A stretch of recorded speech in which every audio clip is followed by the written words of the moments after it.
Fala, nação rubro-negra! Bem-vindos ao Flamengo em Foco, o seu canal de notícias do Mengão. Aqui você fica por dentro de tudo que rola no clube mais querido do Brasil e do mundo. Já chega se inscrevendo, ativa o sininho para não perder nenhuma novidade e deixa aquele like sem vergonha para fortalecer. Vamos começar, porque notícia boa do Mengão é o que não falta por aqui. Vem comigo, vem!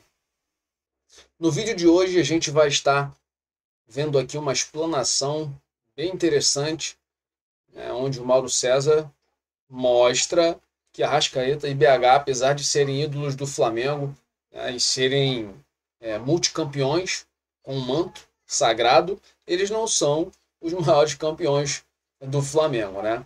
Num vídeo anterior, o pessoal da ESPN, eu fiz um vídeo onde eles mostravam, também falavam de forma um pouco mais curta, que Zico, né, e o Júnior eram os maiores campeões do Flamengo devido às taças Guanabara, aos campeonatos estaduais. Então vamos ver aqui a explicação, que eu acho que é bem interessante para a gente elucidar esse caso. Mas, de novo, galera, nação, é evidente que o nosso Arrascaeta e o nosso BH são extremamente importantes e se tornam cada vez mais páginas que não poderão ser rasgadas do nosso Flamengo. Mas a gente também tem o nosso ídolo top master, que é o Zico, né? Que a gente não pode deixar uma informação que não é verídica, né, ser divulgada por aí. Então, de fato, Zico e o Júnior são ainda os maiores campeões do Flamengo. Vamos ver a explanação. Você que está chegando agora aqui no canal do YouTube Jovem Pan Esportes e também pelo canal do YouTube Jovem Pan News, vai deixando seu like, se inscreva aqui no canal. Hora de virar a página no bate-pronto, porque o Flamengo homenageou Arrascaeta e Bruno Henrique pelo título da Supercopa do Brasil, pelo título da Supercopa Rei.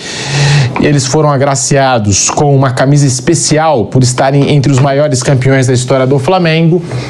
E assim, o Flamengo deu e publicou e fez a homenagem e a gente acompanhou nas últimas horas, e uma informação que foi muito replicada pela imprensa, inclusive nós aqui no Bate-Pronto, a gente chegou a dar a informação, Bruno Henrique e Arrascaeta superaram aí Zico e outros nomes da história do Flamengo, né? Nomes históricos da história do clube de regatas do Flamengo. Agora eles estão com 14 títulos e atrás tem ali jogadores com 13, 12, enfim. Mas o Mauro publicou um levantamento no blog dele, e a gente pode até exibir aqui na tela, né?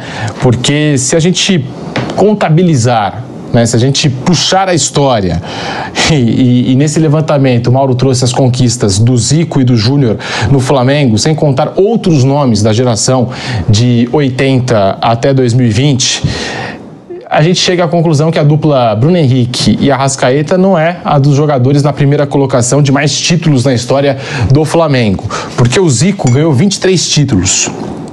O Júnior faturou 22 títulos. E a gente tem a arte até para ilustrar essa história toda e essa confusão que foi feita aí nas últimas horas. Os títulos de Arrascaeta e Bruno Henrique no Flamengo, que foram homenageados como jogadores que teriam ultrapassado, por exemplo, os números do Zico e os números do Júnior, mas não é o caso, porque o Zico conquistou 23 títulos, e aí na tela todos os títulos conquistados pelo Zico com a camisa do Flamengo: Torneio do Povo de 72, Taça Guanabara 72, 73, 78, 79, 80, 81, 82, 88, a Taça Rio de Janeiro em 86, o Campeonato Estadual 72, 74, 78, em 79, 81 e 1986, o Campeonato Brasileiro, 3 vezes, Campeonato Brasileiro do Clube dos 13 em 87, a Copa Libertadores da América em 81 e o Mundial de Clubes 81. E olhando para isso aqui, a gente vê a máquina que era o Zico, né? 23 títulos. Pô, o galinho de Quintino é terrível. A gente vai olhando aqui, Campeonato Brasileiro, 3 Campeonatos Brasileiros, né? A gente tem, na verdade, 3 pela CBF e 1 pelo Clube dos 13. Cara, então, não é difícil, né? O Mundial de 81, aquela nossa música maravilhosa, cara, não tem jeito. O Zico é demais, né? E o Júnior não fica para trás de Arrascaeta, é claro, e Bruno Henrique também está à frente aí no pódio. 23 títulos do Zico pelo Flamengo. Os títulos do Júnior, que faturou 22 títulos pelo Flamengo, muitos deles ao lado do Zico, né? Tem a Taça dos Campeões Brasileiros em 92, a Copa Estado do Rio de Janeiro em 91, a Copa do Brasil em 90, Mundial de Clubes em 81, Copa Libertadores da América em 81. Já a dupla Arrascaeta e Bruno Henrique, a gente vai exibir aqui na tela o levantamento correto, eles faturaram 18 títulos com a camisa do Mengão. A Taça Guanabara 2021-24, a Taça Rio de Janeiro em 2019, o Estadual 2019, 20, 21 e 24, a Copa do Brasil 22 e 2024, 2 vezes o Campeonato Brasileiro, 3 vezes a Supercopa do Brasil, 2 vezes a Copa Libertadores da América e a Recopa Sul-Americana. Tá aí, ó, com arte tudo na tela para você que nos acompanha com imagens pelo canal do YouTube Jovem Pan News, canal do YouTube Jovem Pan Esportes.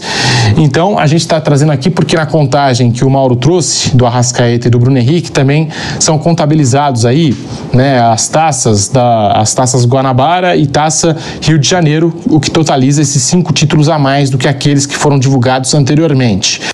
Então, olhando por esse ângulo, né, na minha contabilidade, estava batendo exatamente, sim, os 14 títulos, mas a gente estava esquecendo da Taça Guanabara.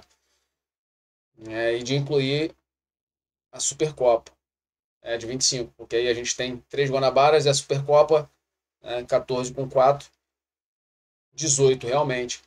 Então aí, olha, esse ano, se a gente pensar em Campeonato Brasileiro, Libertadores, Copa do Brasil e ainda, é claro, Mundial, cara, a gente tem aqui pelo menos uns 4 títulos a serem disputados. Se o Flamengo esse ano fizer aquela... fizeram um ano maravilhoso, como a gente tem sonhado, é claro, a torcida, eles vão para 22 títulos e se igualam aí com o Júnior, né?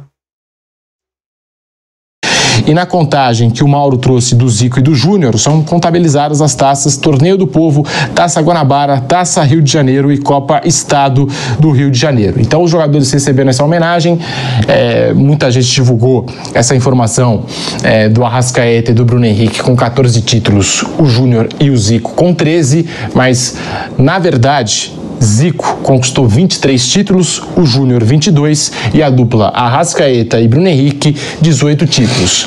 Mauro César tá aí, a gente até acompanhou esse levantamento que você fez no seu blog, a informação que foi passada e que se transmitiu aí nas últimas horas, uma informação que o Bruno Henrique e o Arrascaeta, eles teriam ultrapassado os números do Zico e do Júnior e não foi por aí, não é bem por aí, não é, Mauro César? Acho que ficou até bem explicado e a gente passou todos os títulos aqui do Zico, do Júnior e também da dupla Arrascaeta e Bruno Henrique. Na verdade, eu só abri o espaço lá no meu blog, lá no UOL, para o Roberto Assaf. O Roberto Assaf, para quem não conhece, é um jornalista e pesquisador que tem 20 livros. 20 livros sobre futebol, muito sobre Flamengo, futebol carioca, seleção brasileira, com muitos levantamentos.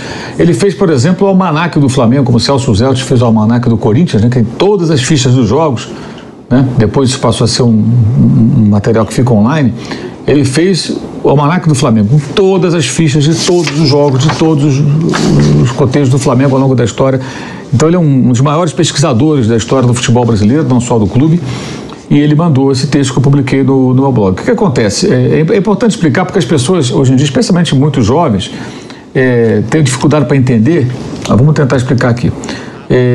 O futebol, ele passa por transformações ao longo do tempo. No mundo inteiro é assim. Se você pegar, por exemplo, 1977, 80 e pouco, chegasse lá em Londres ou em Manchester e falasse, vai ter a final da Copa da Inglaterra.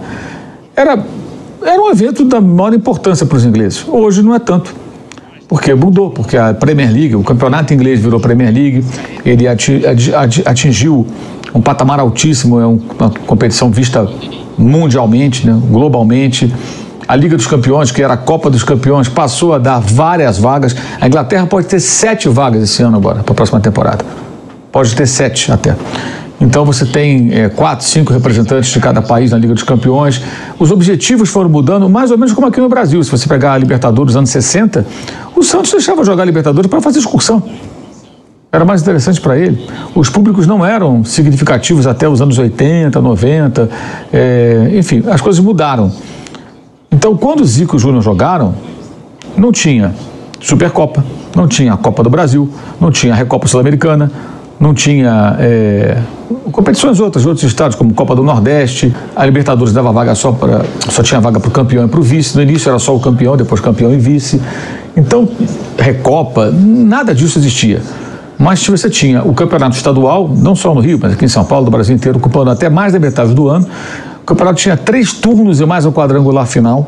O campeonato do Rio de Janeiro, por exemplo, geralmente tinha 3 turnos, todos contra todos, e mais um triangular final. Então jogava-se 6 meses, 7 meses o estadual. E os títulos eram importantes. A Taça Guanabara, que é ignorada, isso foi um levantamento equivocado do jornal o Globo, que provocou essa conclusão errada. Eles simplesmente eliminaram as Taças Guanabara. Eu sei que hoje o pessoal aqui em São Paulo, as pessoas não entendem, a Taça Guanabara é importante. A Taça Guanabara surgiu em 65, em 60, é inaugurado Brasília. O Rio de Janeiro deixa de ser capital. Então, a cidade do Rio de Janeiro, a capital federal, vira estado da Guanabara, um estado dentro do outro, né? Então, você tinha a Taça Guanabara, criada em 65, e tinha o Campeonato Carioca. Porque 2 competições dentro do estado? Sim, porque não tinha Copa do Brasil, não tinha nem Campeonato Brasileiro, a Taça Brasil, que era um torneio curtinho, depois apareceu o Robertão, tinha o Rio e São Paulo na época, então o Rio e São Paulo não vale mais. Era super comemorado, o torneio do povo que apareceu ali era o torneio das maiores torcidas, jogava Inter, Atlético Mineiro, Bahia, Flamengo, Corinthians. E o Flamengo ganhou nesse ano. Foi disputado em outras edições. Isso tinha, gente, os jornais faziam pôster do campeão, vendia pôster na banca, Placar fazia pôster do campeão. Você chegava no salão para cortar o barbeiro, estava lá o pôster lá do Flamengo campeão. Você chegava na padaria, o vascaíno, dono da padaria, botava lá o Vasco campeão da Taça Guanabara. O Zico perde um pênalti na final da Taça Guanabara em 76, foi um negócio de uma repercussão absurda. Então a Taça Guanabara, ela foi muito importante. E um detalhe curioso, há 2 anos, o Fluminense ganhou a Taça Guanabara, derrotou o Flamengo e ganhou a Taça Guanabara. Como é que aquilo foi tratado, você se lembra? Primeiro o título de Fernando Diniz. Foi tratado assim, inclusive aqui no programa. Primeira taça que o Diniz ganhou, depois ele ganha o Carioca, 4-1, e ganha a Libertadores na sequência. Então, o jornal ele extirpou um pedaço da história. E aí o Assaf, ele cita jogos de Taça Guanabara com um público de 140 mil pessoas, 130 mil pessoas. Eu até publiquei, se o pessoal puder até usar aí um vídeo do canal 100, acho até que pode o canal 100, né? Porque já tem tanto tempo, de 72, Fla-Flu na final do Campeonato Carioca, 140 mil pessoas mais ou menos no Maracanã. E assim, vai dizer que aquilo não valeu nada? Assim, era o assunto, a cidade parava. E quando eu falo do Flamengo, do Fluminense, a gente viu aí a popularidade do Flamengo no norte do país, pessoas de barco indo para ver o jogo da Supercopa. Muita gente no radinho de pilha escutava pelo Brasil inteiro. Então, isso é a história do futebol. Esses títulos eram, sim, importantes. Então, não é verdade que eles são os maiores campeões. Talvez até superem, né? Para ganhar mais taças. Tem tanta taça hoje em dia. Mas não é verdade. E não estou aqui tentando diminuir, nem o Assaf, a importância de Bruno, Henrique e de Arrascaeta. Muito pelo contrário. Apenas colocando as coisas como elas são. É uma distorção da história. Isso não é fato, não é verdade. E ninguém aqui está tentando transformar a Taça Guanabara em algo maior. Como fizeram nos faxes lá que transformaram o Taça Brasil e o Campeonato Brasileiro. Não é isso. A Taça Guanabara é a Taça Guanabara, mas ela tinha relevância, a Taça Rio tinha relevância, ela não era torneio de consolação como virou agora, ela valia. Mas era um torneio dentro do outro. E também a outra desinformação, ela surge como um torneio independente, depois ela passa a ser o primeiro turno do Campeonato Carioca, mas já tinha uma história, uma tradição. Inclusive o Botafogo, que foi 21 anos sem ser campeão, e a glória, o último argumento dos alvinegros durante muitos anos era falar o seguinte: tudo bem, Botafogo não é campeão há tantos anos, mas nós ganhamos o bicampeonato, porque foram campeões da Taça Guanabara e do Carioca em 67 e 68. Então era importante, sim. Então é isso, galera, a gente vai ficando por aqui. Somos o canal Flamengo em Foco, seu canal de notícias. Se você gostou do vídeo, curte, comenta, compartilha com seus amigos. Vamos fazer essa família crescer. Lá no Instagram, só para vocês saberem, a gente tem o canal também Flamengo em Foco, na verdade o perfil. Estamos chegando à meta lá de 5K, 5 mil seguidores. O canal tem mais ou menos aí 20 e poucos dias. A gente está batendo ainda um mês, a gente vai fazer um mês. O canal está crescendo muito rápido. Vamos fazer aqui também com esse canal do YouTube um crescimento exponencial. Eu preciso de você. Se você é flamenguista, guerreiro, e ama o Flamengo, você também vai amar esse canal aqui, o canal Flamengo em Foco. Tamo junto, um forte abraço. Flamengo até morrer.